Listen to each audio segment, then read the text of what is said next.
Soa layar atau Sylvan Dragon atau bisa disingkat Saigon. Harus gak pada ngomong Saigon. Yang warnanya beda sendiri itu yang asal Pulau Seram sama Ambon itu Amboinensis. Karena ini adalah apa namanya? Papuan Forest Dragon. Naga hutan dari Papua, Papuan Forest Dragon. Ini karena malam ya, jadi gini, kalau siang. Kalau siang dia begitu. Kalau kita jemur, kita lampuin anget, lebih sering kebuka.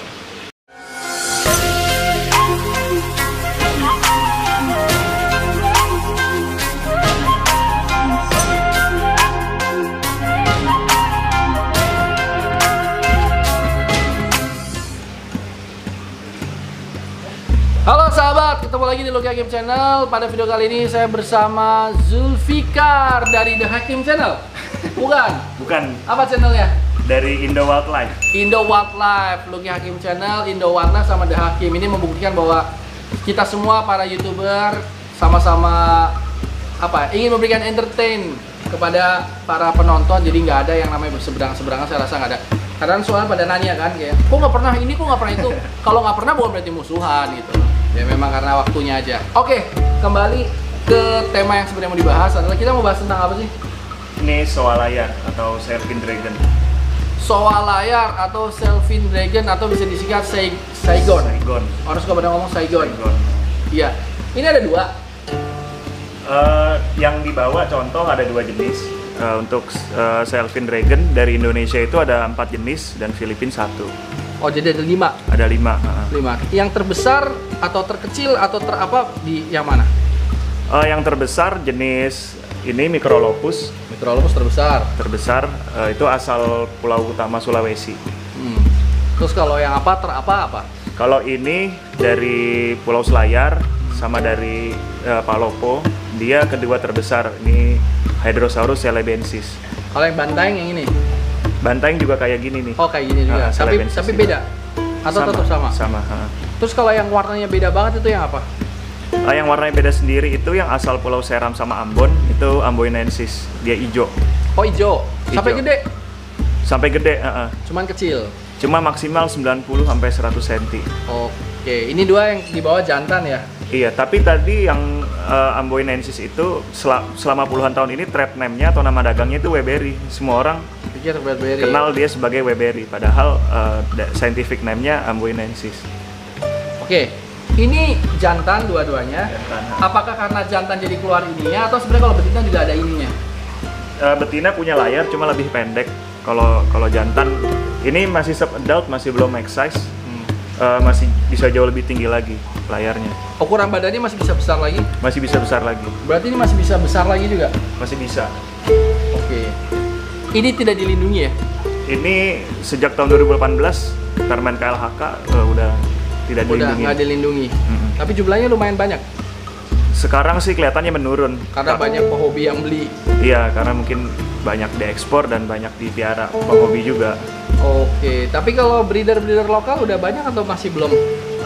Udah ada beberapa, cuman sebagian gagal karena masih susah kan. Kalau dilihat dari kakinya ini seolah-olah kayak ada fin-nya atau apa maksudnya ini ya? Ataukah memang dia di air atau cuman di pohon atau pohon di atas air? Dari fin-nya ini ada webbingnya di kaki. Dia emang semi akuatik dan semi arboreal juga. Jadi dia dari air, dia berenang terus naik ke atas pohon? Iya, jadi dia kalau kabur bisa antara naik ke atas pohon atau loncat ke air. Makanannya? Nah, mereka ini omnivora, mereka makan apa aja. Mulai dari ikan, terus telur, buah-buahan kayak pisang, pepaya, terus serangga, ulet Jerman, jangkrik, ayam, pokoknya. Aku pernah, dia makan burung parkitku pernah. Jadi aku pikir dia kan kayak iguana biasa. Selama ini dikasihnya cuma pisang. Begitu taruh di kandang parkit langsung dimakan parkitnya. Oh, kandang gede ya? Iya, kandang gede. Nah, terus ini pertanyaan awam sih. Gigitannya nggak beracun kan? Nggak beracun. Jadi nggak beracun ya. Terus nggak ada hal-hal yang aneh-aneh misalnya kayak gigitannya fatal atau sabetannya atau apa? Cenderung biasa aja kan? Cenderung biasa. Malah gigitannya nggak separah iguana karena kalau iguana kan ngoyak, dia habis gigit lepas biasanya. Level kesulitan miaranya ini kalau sama Forest Dragon lebih susah mana? Lebih susah Forest Dragon. Tapi ini kalau sama iguana lebih gampang iguana ya? Lebih gampang iguana. Jadi kalau buat sahabat yang misalnya mau miara, mesti pikirkan dulu. Pertama, miaranya nggak segampang miara iguana. Terus yang kedua, dia bisa makan daging juga. Dan mesti dipikirin juga cakarannya. Ini kalau dilihat sebentar tuh, baru sebentar megang aja udah kayak gini. Makanya saya tadi minta dia ditaruh di sini, nggak mau dipegang karena saya udah tahu pasti nanti kalau dia pengen kabur, itu udah jelas pasti lecet-lecet semua. Kita dikira alay-alayan itu. Iya, nggak, saya tahu sih kalau misalnya kayak teman-teman yang lagi main, terus dia ada, ini saya cuma nanya, miara salvator atau iguana atau apa itu ketahuan gitu loh. Kalau miara ular biasanya mulus. Misalnya di gigitan paling ketahuan gigitan ular. Tapi kalau miara kadal-kadalan itu ketahuan tuh ada scratch. Betina lebih kecil kan? Betina gede juga, cuma beda di layar doang. Oh, tapi saya pikir jauh kecil nggak ya? Tetap besar juga, cuma beda di ini aja ya. Saya pernah punya betina lebih gede lagi dari ini. Ini kalau dilihat ini keren banget kayak Godzilla. Mukanya Godzilla tuh lebih mirip ini daripada iguana. Iya, lebih mirip Godzilla. Terus ini kan sebenarnya bukan mengecilkan penghobi iguana ya. Ini lebih eksotisnya karena punya fitur lebih kan dari iguana, mulai dari layar sama webbing. Kalau untuk spike sama cula kan kurang lebih sama. Iya, cuman dia nggak ada ini. Iya, cuman dia nggak ada. Apa istilahnya? Saya lupa namanya. Develop ya. Iya. Nah, tentang jemur, apakah kayak iguana juga jemur pagi gitu? Kurang lebih kayak iguana, tapi kebutuhannya kayak lebih banyak iguana. Dia nggak sesering iguana aja, masih bisa lebih sehat, kayak seminggu 2 kali. Mungkin ini lebih butuh rendem nggak? Nah, lebih butuh rendem. Jadi pemakaian space atau kandang itu, iguana kan mungkin nggak terlalu butuh water dish yang gede yang buat dia masuk berendam kan. Dia cuma minum kok iguana. Saya nggak pernah lihat iguana berendam, kecuali di kita rendam ya. Tapi dia milih berendam. Sejauh ini aku piara iguana bertahun-tahun nggak pernah lihat. Nah, kalau dia minimal kandang ada dish atau ember atau baskom yang dia muat berendam. Nah, kalau kita mau maksimal banget, emang benar-benar kandang super gede terus ada kayak air terjun atau kolamnya itu, baru dia benar-benar nyaman gitu. Papuan Forest Dragon. Naga hutan dari Papua, Papuan Forest Dragon. Memang kayak naga, lihat. Kayak naga kan bentuknya, lihat, berduri-duri. Ini masih baby, juvenile atau udah adult? Ini adult tapi belum max size. Oh, jadi dia masih bisa panjang lagi sampai kira-kira seberapa? Paling nambah 10-15 cm lagi. 10 sampai 15 cm lagi. Tapi kalau badan memang dia slim ya, nggak sampai gemuk gitu. Nah, ini orang suka berpikir kadang-kadang, wah itu iguana, itu londok, atau apa yang mirip-mirip gini ya. Soal layar juga nggak mirip. Sebenarnya kalau orang tahu sih tahu bedanya ya. Tapi kalau orang yang awam ya akan berpikir ini kayak londok yang ada di londok Jawa, apa sih namanya di sini? Yang sering pergi-pergi itu di. Iya. Londok tapi nggak bisa segede ini ya? Nggak bisa. Dia makannya apa ini? Dia full serangga sih, insektivora. Full serangga. Tapi kadang-kadang kayak tingkis dia masih mau. Ini udah lumayan jinak ya, udah terbiasa sama manusia nih, nggak lari-lari, nggak nyakar-nyakar, udah bisa tenang begini. Iya, dia paling apa namanya? Dia kan emang karakternya susah, jadi segini aja hitungannya udah tenang. Walaupun kalau dia jenuh, bosan juga ntar loncat, tapi udah tenang. Dia di pohon-pohonan kan? Apa mungkin nggak kalau saya kasih kecoa dia makan? Kalau ini makan, lagi kayak gini pun kita hands feed. Oh ada? Bawa makannya nggak? Nggak kan? Atau coba cari kecoa yang anakan. Ya, oh iya, Brin. Cari kecoa yang anakan.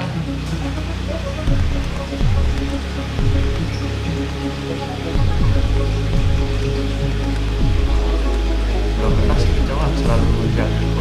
Ini jangkrik tapi mirip. Apa?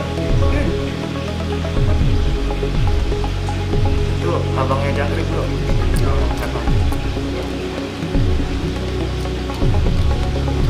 Lagi satu lagi. Oh mantap sih ini. Udah kenyang kali ya. Oh enggak. Emang dia nggak mau palanya. Kalau jangkrik bisa 30 kok. Yang jangkrik gede-gede sampai kelihatan ininya. Ya, ini cara piaranya apa? Dia berarti di kandang kasih pohon ranting-ranting, terus lembab, atau harus ada air mengalir, atau apa? Nah, dia kan dia rainforest, tropical rainforest.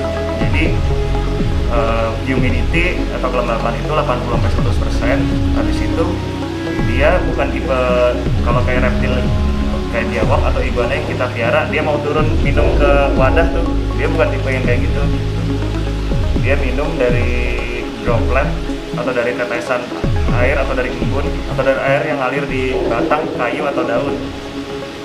Oh, jadi kandangnya harus diranting-ranting, lembab, dan mungkin kalau bisa ada air kayak air yang muter gitu ya, bisa dari bawah dipompa ke atas, turun lagi ke air terjun mini misalnya. Iya, emang harus dibikin air terjun, dan air terjunnya itu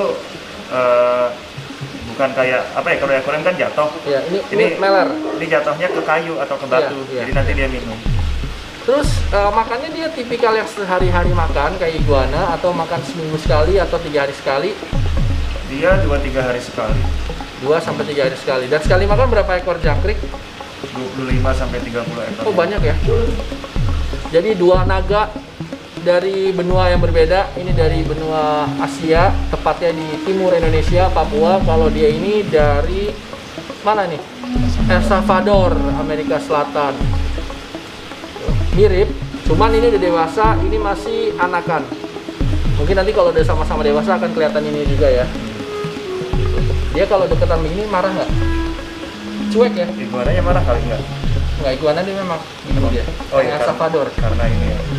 Kalau yang itu Kolombia kan begini dia. Ini albino kan? Ini setengah albino karena dia hypo. Jadi pigmennya minim, tapi tetap ada. Jadi dia ininya kebuka karena dia El Salvador aja. Iya, dia selalu kebuka. Bukan marah, dia selalu kebuka. Ini karena malam ya, jadi gini, kalau siang. Kalau siang dia begitu. Kalau kita jemur, kita lampuin hangat, lebih sering kebuka. Ini contoh ini banget, convergent evolution. Apa tuh? Jadi ceritain. Nah, jadi convergent evolution itu dua jenis atau 2 kelompok hewan yang nggak punya kekerabatan, tapi bentuknya jadi mirip banget karena habitatnya mirip, makannya mirip, pokoknya background atau situasi tempat mereka hidup mirip. Akhirnya bentuknya jadi mirip. Jadi keluarga Iguanidae sama Agamidae ini contoh convergent evolution salah satu yang paling baik karena mereka kayak makanan dan tempat tinggalnya mirip, tapi lokasinya jauh berbeda kan. Dia di benua Amerika, ini di Asia.